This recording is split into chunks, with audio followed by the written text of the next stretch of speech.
The song Echo Holy by Red Rocks Worship is a beautiful ballad, real throne room kind of tune. The acoustic guitar is very simple. It's capoed on the 4th fret because we're in the key of B, playing it like it's in G. The electric guitar is not capoed. However, if you do have multiple electric guitars, it's not a bad idea to capo one on the 4th fret as well, because the big chords at the end, we have to kind of mimic that because we're doing it on our own.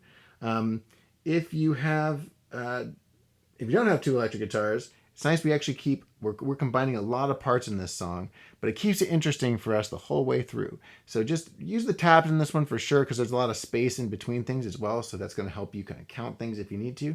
Otherwise, have at it. This is a great one. Go ahead and tune up, watch the music video, and let's get started.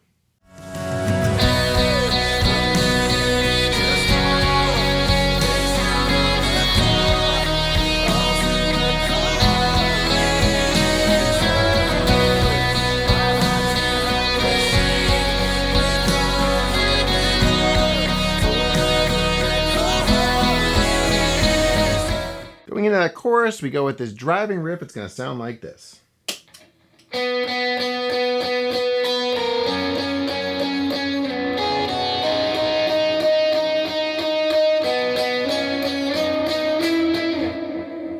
Just repeats that. So I'm going to turn my delay off here.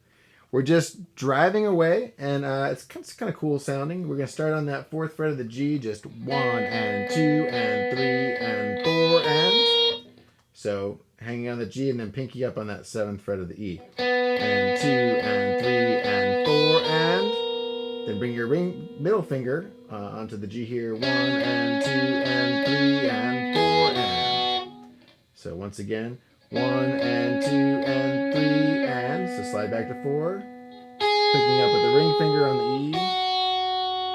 And then finish at 1 and 2 and 3 and 4 and. On the B. Then you're going to start from walking up from your 4th. 1 and 2 and 3 and 4 and then just repeat. 1 and 2 and 3 and 4 and 1 and 2 and 3 and 4 and 1, 2, 3, 4, 1, 2, 3, 4. And repeat that 4 times. Do you have a loop and tab of that down below? Go ahead and give that a shot, and then let's go ahead and look at that instrumental. 2 and 3 and 4 and.